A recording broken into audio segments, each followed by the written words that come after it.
5 awesome ways to streamline your process and create unique site designs. Before we get started, I just want to get some sense of how many of you are designers with design background? Awesome. Oh, you too. And developer? Great. So I see some unicorns there. Neither one of them? What's your background? Mostly content management. Okay, great. Okay, great. Well, so we're going to get started. So my name is DJ Min. I'm the Director of User Experience and Design at Drupal Interactive.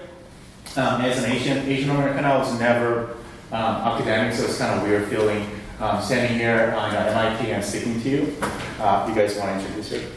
Yeah, I'm Katherine Cornelius, and my background is in design. I have an MFA in graphic design, and I do UX and design. My name is Justin Medas. I'm a senior front-end developer at Drupal Interactive with a background in graphic design. My passion is graphic design. So all three of us are working at this agency called the Drupal Interactive. It's a digital agency located in Davis Square in Somerville, just a couple of the stops away from here. We are actually sharing the same building with the Somerville Pier. So in the middle of the client meeting, we smell these popcorns and some rumbling sound downstairs, and we know there's actually a movie playing down there. We have about 40 full-time people consisting of strategists who think like marketers and designers who think like users and developers, just like Justin, who think like designers. And we love Drupal. Drupal is our bread and butter when it comes to the development platform. But at the same time, so there's a connection, but this is our first time actually being at this conference, and we're so grateful to be here. So we did some kind of research on some of the past the session topics at this conference and in some other local conferences. And obviously one of the hottest topics is around design system. And keywords around that is atomic design, UI library, modular web design, and front-end architecture, et cetera, et cetera. So it's all good. We are 100% behind this, and we have our own design system approach. But as an agency, we almost get this kind of like a burning question from our clients all the time, which is, why do all the websites look the same? And design system may or may not be helpful. And there's this kind of perception that there's a tension between efficiency and productivity and creativity or innovation. But actually, when you look at the study out there, the researchers are saying that there's a strong correlationship between innovation and efficiency. Meaning that for each project, with given budget, it's like a zero-sum game. So you get more efficient and you get more innovation. So if you have more proven processes and systems kind of in place, you save more time and you get to have more time and space to have this kick-ass, the innovation that is unique and relevant for each and every client. Make sense? So. We actually ran this internal initiative, it's called the Standardization Project, last summer, right? Yeah. And this is our own version of creating our own design system, and Justin's going to talk about it. So I think most importantly, should point out that our dev system, our devs is a little bit decoupled between back-end and front-end. It allows us to be a bit more agile as we approach a project. So the front end kind of is on its own. We have a flat environment. We have our own tech stack on that side, while the backender can be doing the Drupal side development, building the content types. If that's not the case, then the front end has to theoretically wait until the site is fully built from a backend perspective. So we kind of have a lot of different coexisting products. We have wireframes. We have the user interface that's being designed. We have the front end and we have the back end. And we realized that we didn't have a standardized way of approaching these things. So it would go through the UX process and it would be one name, but then I might be calling it a different name on the front end, and when it comes time to integrate everything and get it into this one site, everyone's referring to it differently. So we all wanted to have a collaborative input into what these things that we were discovering that were recurring through multiple projects. We wanted to put names to them and common functionalities and agree. So for about 3 months, we decided that we were going to pick recurring components that we identified that needed to be standardized, that we were using on every project. So it's funny, here's a picture of a poll that we had in Slack. And the first component that we wanted to standardize was the left-hand nav.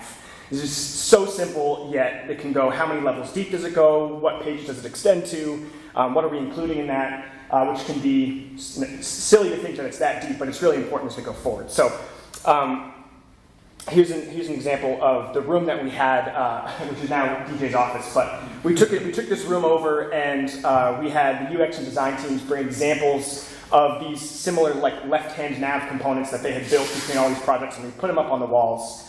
And we identified the alike elements that were between all of these, and we decided to standardize them.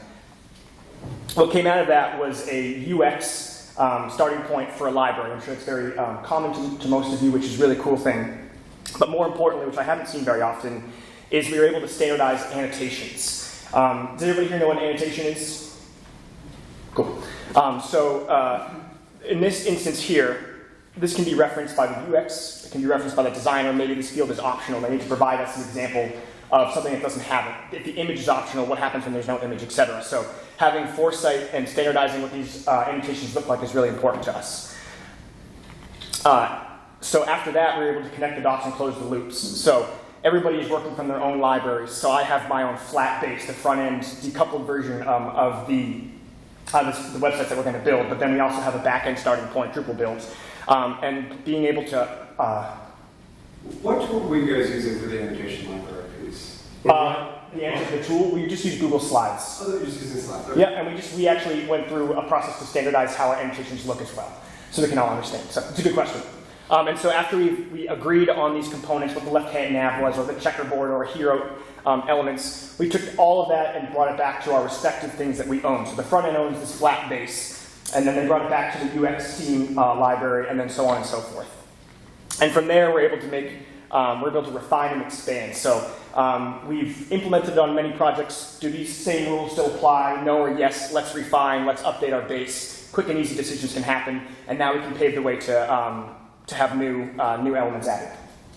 Great, thanks, Justin. I just want to add that we kind of rolled this out last year, and then I already seen the we were getting this traction, so we got more save time, and then we can spend more time on more strategic priority areas, and we can come up with some more unique solutions, design solutions.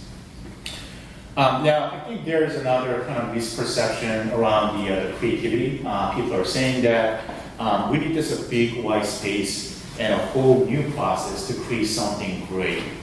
But when I look at my kind of miserable life, I'm so busy, and I just need to have to figure out, how to leverage my database space and in my, the typical, daily routines, and be more flexible. And keep my eyes wide open, with full curiosity and what's going on, to seize the opportunity to find some kind of good ideas and of course align with each project. There's this the phrase that I love. It's called the sublimity of mundane by Robert Bernstein's a creativity expert. Basically, he's talking about the awesomeness of every day, and basically you need to kind of seek things out with curiosity in your day-to-day routines. So along that context, we're gonna share some of our unique design solutions with our day-to-day mundane process across discovery and strategy, user experience, internal collaboration, and design and front end, and lastly, external collaborations. Sounds good? Let's go.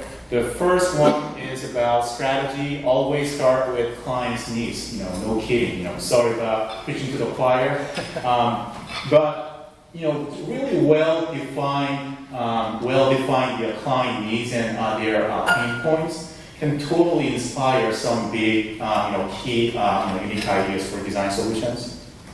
And if you actually miss this very critical first step, you're likely to kind of create this, the huge mess where you have this great design solutions to the totally wrong problem, which is a total waste of time. So Dartmouth College, as you know, is one of the Ivy League schools up in New Hampshire, where Justin's come from. And they never had this problem of getting the applicants, like a lot of actually struggling colleges out there.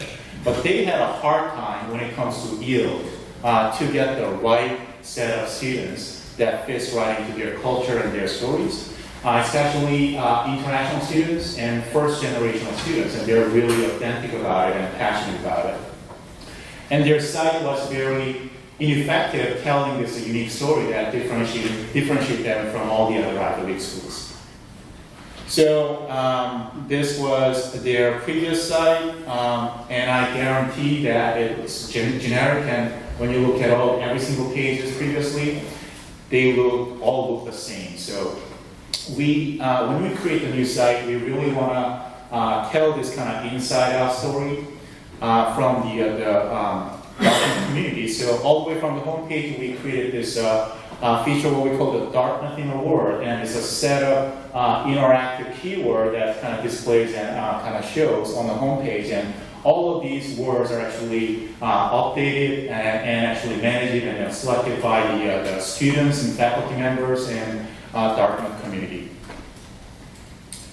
And one of our biggest decisions for this project was the one where we really want to create this nimble block system just for this site, and create this block design system and leverage it and present it throughout the whole website. So you'll see that as we go through some of these, you're going to find a lot of card components here. And so similar to how we approach our standardization process between components, I like to take this approach on a per project basis as well, is to find like elements that share the same things, and then define a set of rules from a higher perspective. So we took this idea of a card and we made a large, medium, and small, and that denotes padding, font sizes, and responsive behaviors. And then you can have horizontal or vertical versions of these cards, and they facilitate text posts, list posts, videos, sliders, and you can basically take the single element and apply it everywhere.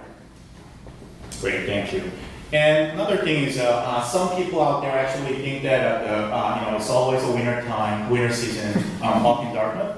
Like international students who actually they never visited New England area before, and they are not likely to visit the campus before they get accepted. So we created this 4-season page, it's a dynamic page, so where you actually select a specific season, actually the page got refreshed, and it tells, creates a sense of place with stories and events and images, so they can get a good sense of each season. And even winter season is awesome actually when you kind of look at it, with a lot of fun activities.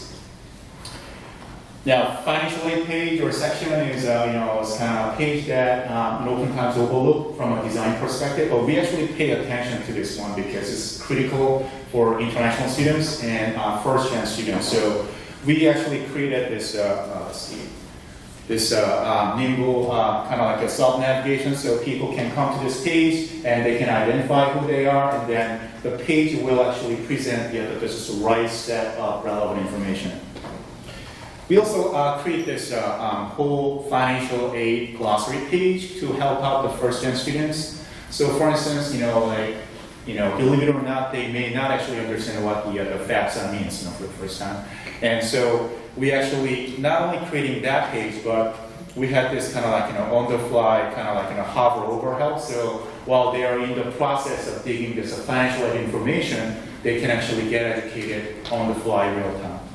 So again, this burning desire or need to tell a unique story about Dartmouth and their need to engage and recruit these some more diverse students, like international students and first-gen students, totally inform this couple of very specific design ideas.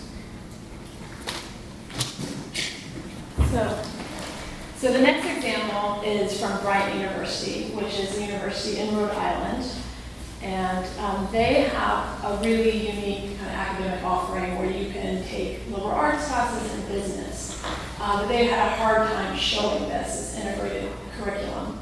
And they also, and similar to, they had serious international goals. They wanted to reach international students. So as we've been talking about, we work with a lot of higher ed. So as you can imagine that program listing page, if you're a student, you want to find out what major there is, what minor there is. That program listing page we do a lot, so we're able to reuse a lot of those components for different projects.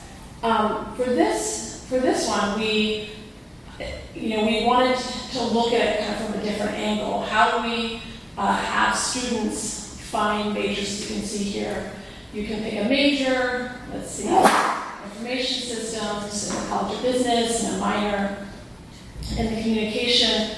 And then right there on the home page, you're able to see what you can mix and match, and even an outcome. Hey, you could work in Accenture. And this was a way, like, we reuse these same components, but the entry point was different, and we brought it right to the home page, to the audience. And this is a detail page, so to kind of enhance this, we have storytelling where we showed students and what they kind of studied and their outcomes.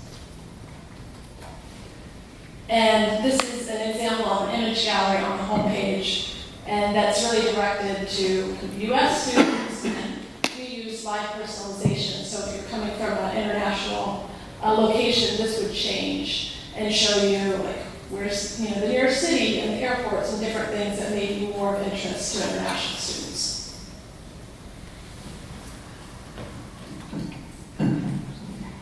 Okay, so the second one that we're talking about is user experience. I think everybody in here, knows about putting the users first and how important that is. Here's a fun illustration. I need to move this side a little bit.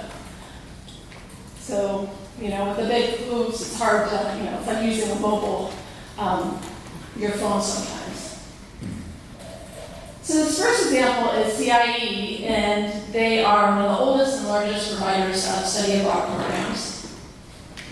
And through in our research and discovery phase, we found that their current site was very institution driven. And I don't know if you remember, navigation used to be who we are, what we do, and that was a very common construct. And that's something that's changed a lot, like putting the navigation from the user's perspective. We also found through our research that many people scanned down the page and didn't use this navigation, and that there was a poor brand presence on the homepage. So in my, as I just mentioned, this has been a huge shift that I've seen in my 20 years of doing this, that it's gone, from more institutional to audience-centric. And so as you can see that on the left is their old site, and you can see the who we are and what we do. And you would have to go under what we do to see the programs, to see the study of our programs. On the right side is kind of the wireframe that we did, and we found that there's 3 kind of audience-centric paths. Do you want to go outside the U.S.? Do you want to come to the U.S. or partner with CIE? And we really wanted to bring that to the forefront. And then the center area is focusing on their brand presence and how to get kind of that information more quickly. So this, as you can see on the left, instead of going through the business, we're taking the users right to the information that they wanted to get. And there's a sitemap example. And here's the design. So you can see the go abroad, visit the US, these big buttons that people can click and get right in, and go quickly to the program, study abroad pages on the right that have all this interesting content. And here is an example of being able to search and find things very quickly, and the filtering was based on the research that we did. Great. All right, Museum of Science, we work with Museum of Science for their redesign project, and we help them with the user research and UX and design area. So they had a huge gap between brand recognition and reputation and the usability of the site, meaning that people love this organization, they recognize it, but when they use a site, they just couldn't find the information they're looking for really easily. So that was a gap.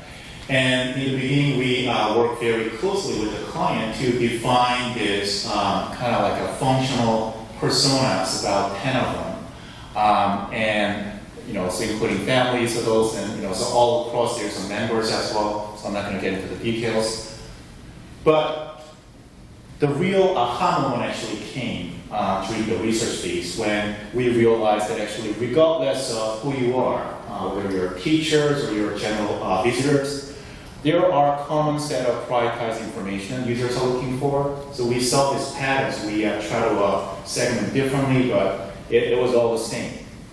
So what we did is we totally redefined the segment and simplified it based on the users' behaviors on the site. So 3 things. The first group is a dip and go. We just kind of call it dip and go. They are asking these big questions of what's happening today. Today, not even tomorrow. People come to the website, they check out the today's schedule and visit it. So a lot of them, like 70% of them. And then the second group is what we call the experience planner.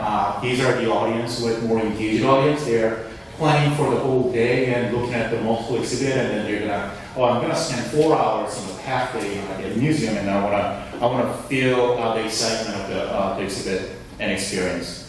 And then the last one is the functional users, including the members, educators, and volunteers and donors.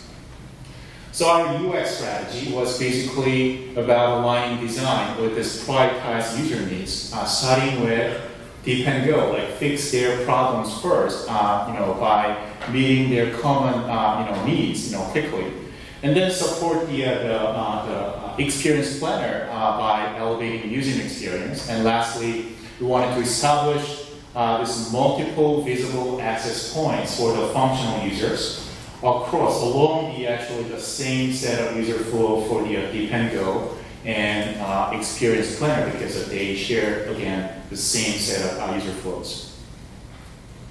So we redefine and simplify the user flows, and this is their current site. It's not live yet, so we're just gonna share some snippet of what our design solution is like. But as you can see, the pattern here is that all this exhibit display or presentation, there's no sense of categories or priorities. And when you look at the top navigation, there's so many things, and there's no clarities and the sense of priorities.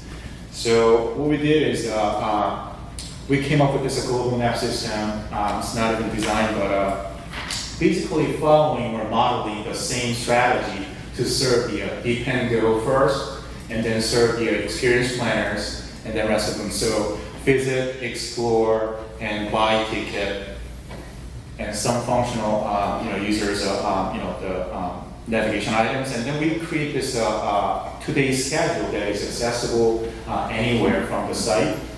So when a user actually click on it, it displays the whole today's schedule, chronological order and organized, and from the time that the visitor actually visit the site. So it's a dynamically generating that list.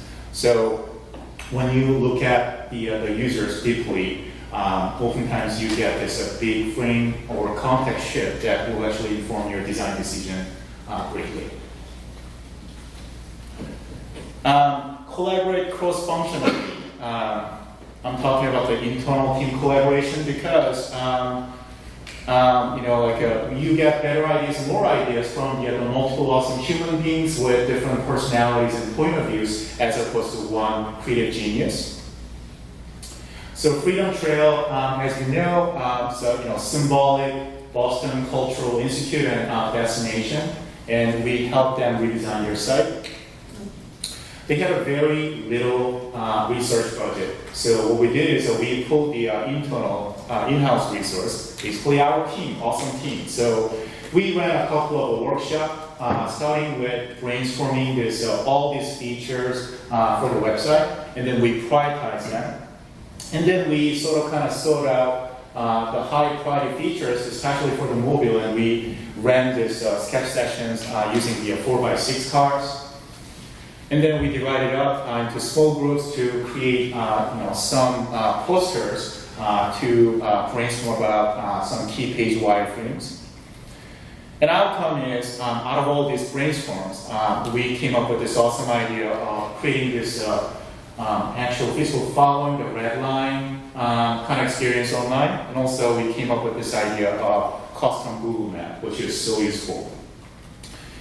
So from the home page, that red line, as you scroll down, will animate it, and that's exactly the same kind of shape or the line that you will see in the actual Freedom Trail map. And we sort of kind of repeated that on the site section, and also connect the dots all the way to these are the special actually a vertical navigation where you can actually jump and go and experience the specific the sites of the Freedom Trail. You want to talk anything? Yeah, I was going to say, I think it's also worth noting that their research budget wasn't the only thing that was small, so their design and development budget was also small. So we wanted to provide a really captivating experience for the Freedom Trail, akin to what it really is. And so again, it took a lot of planned working with the design teams and the dev team to make sure that we could get a cool, really cool experience, but refine it across the whole site. So we skinned it to make it look unique, but again, we're still using a lot of recurring components. So it's here, it doesn't look the same. It has its own unique personality while being efficient. Great. Okay, so not wild about this microphone. So this one is letting the design and front end reinforce the context. So we all kind of mentioned there's always constraints to a project, or things that you need to work out with the client, and those can really be opportunities to make it unique. This first example is from Princeton University, their Center for Hellenic Studies, and this is a great group in Princeton. They have a very old site with kind of a listing of news and events, but they're really this exciting academic and social hub where people with Greek backgrounds or humanities will come together and they share ideas and research and teach. And their materials on their website weren't showing that. But they're also a very small team, and they didn't have designers and people who could work on the site. And they also didn't have images. And so what we wanted to do, we created a solution that didn't rely on kind of the big hero image and still made kind of the content and what they were doing seem really interesting. So this is kind of our reusable components with the news and events that here, anytime they updated or uploaded a news story, they can choose either a background image or in the middle it's a white background and it has a slant. So this is done with Mosaic. And then the event where it says workshop, it's a different tile and has a different shape. So every time they uploaded something, kind of the layout would rearrange. So they have kind of this new and unique layout with not having a lot of content. So the fun part of this project was the developer had to figure out all the lines and how they match up. It was like, no problem, right? And so here's an example on the interior page. So it's kind of exciting. I feel like there's so many sites now where we have these big hero images or kind of talk to people about, I love it when you take great photography, but it's fun to find solutions that can kind of work around that. And also, relying on these kind of components that we've built that we can reuse. So all these things kind of come to a crossroads in this project that we worked on for Fredonia. They were really interested in user research. They expressed wanting to user test some flat designs, but then also test HTML prototypes. And that can kind of, depending on their budget and the efficiency and our timeline, if they don't like what we're producing and they want to change it, then we've written code and we've done design work that we have to go back on. So they were able to get some increase in their budget for that, some slush fund to accommodate, but we're really able to capitalize without that by standardizing. So we showed them two concepts to begin with. So concept A, I can't read that. It was elegant, open, typographical, asymmetrical, and minimal. And concept B was contemporary. It had white space, typographic, geometric, and layered. So we tested these two side by side in A/B testing the designs, and then they ended up, the concept B tested the best, but they wanted to see an HTML prototype which involved animations and hover states. They wanted to see how that resonated with their audience. So we ended up with this. And so what we're able to do was, again, lots of planning ahead of time. I worked with the design team to make sure that what we were, at least from an HTML perspective, that things wouldn't necessarily change. We have a background image, we got a title, we got some descriptive text. What happens when you click on it? What are we doing here? Can we agree on this at least? So that when we bring it into user testing, whatever comes out of it, we want to make minimal changes and not have to throw everything out. And actually, it was actually pretty eye-opening. I was able to sit in on some of these user testing sessions myself, and we discovered that people were having a false floor issue, which I didn't think existed anymore, but people with the here image being 100% height and 100% width, and a big tagline, without this green arrow going down, they didn't do anything. They were like, okay, here's the navigation, where am I supposed to go from here? So we discovered that, okay, we got to shorten up the here image a little bit, we'll add some direction, and we had to reduce the white space a little bit because they would get stuck with these airy sections. So that really helped to open the door for us to make these changes. And again, we had all these spacing values and these type styles saved in variables in SCSS that we were able to just make some small changes that would apply globally throughout. So it was really easy and rapid for us.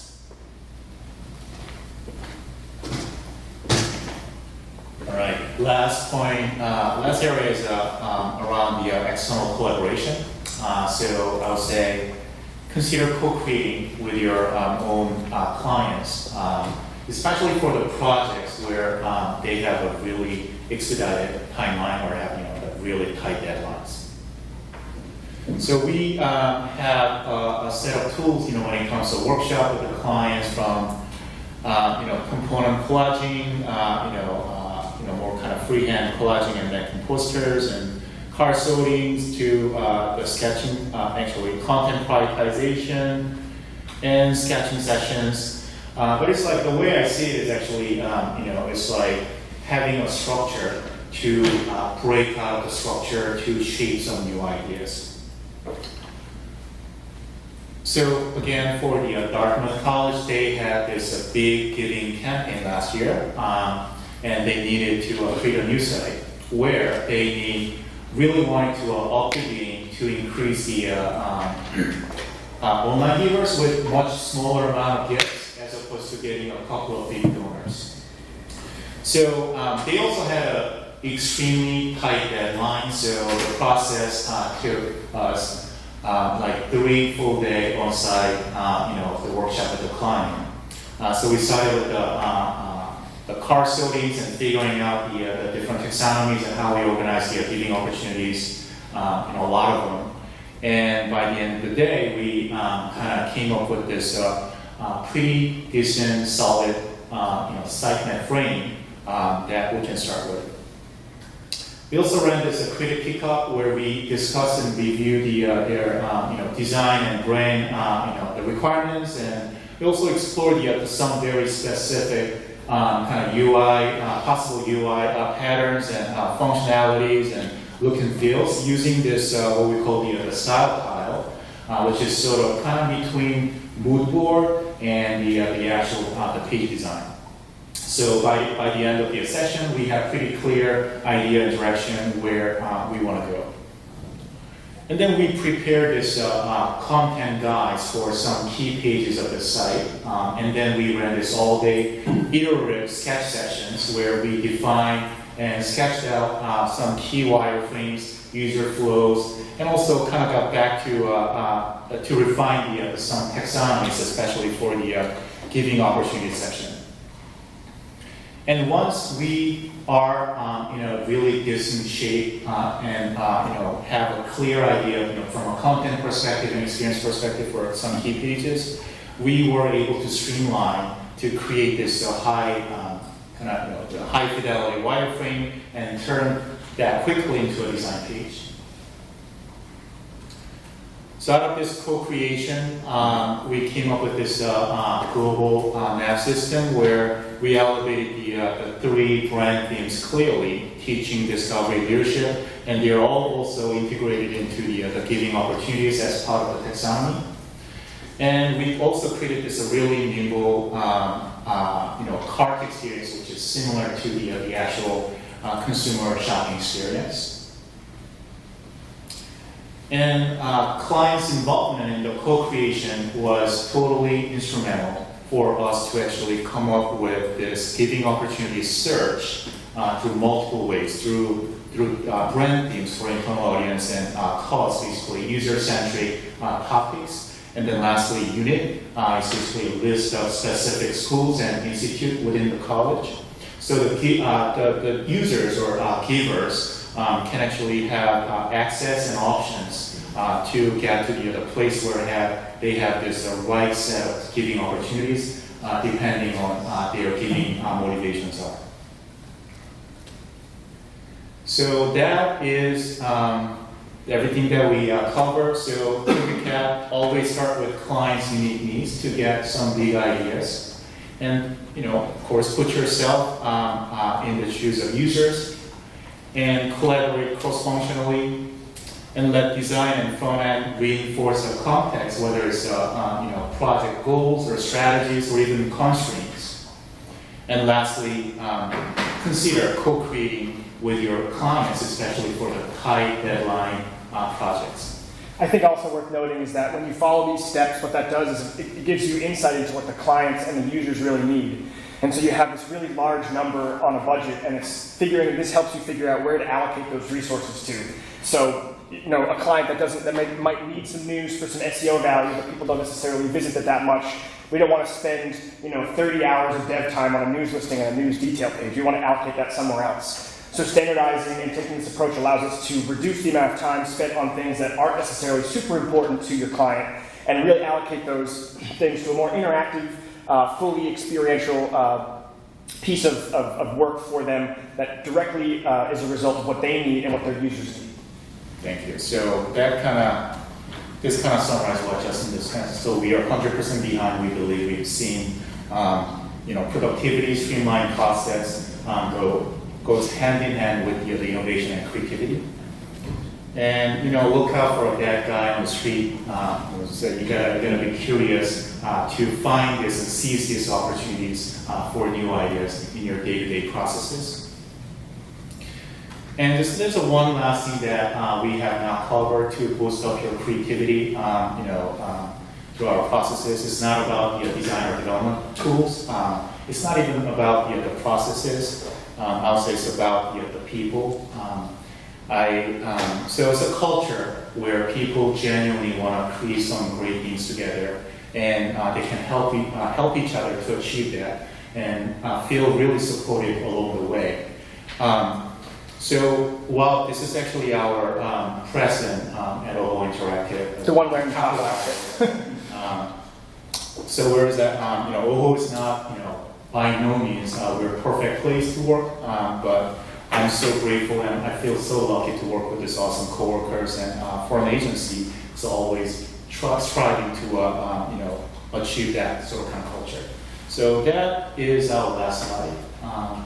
11:39. Great job, guys. So we have about 10 minutes. If you have any questions, we'd love your questions. Yes.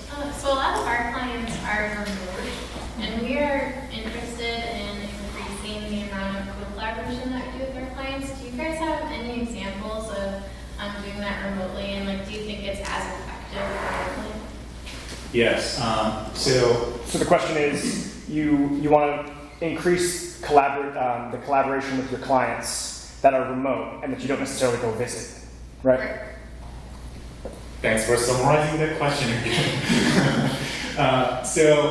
Be honest, I think that's one area that actually we want to do a better job, because I think we have some offline workers, and we want to actually have the same kind of collaboration experience, with the people remote.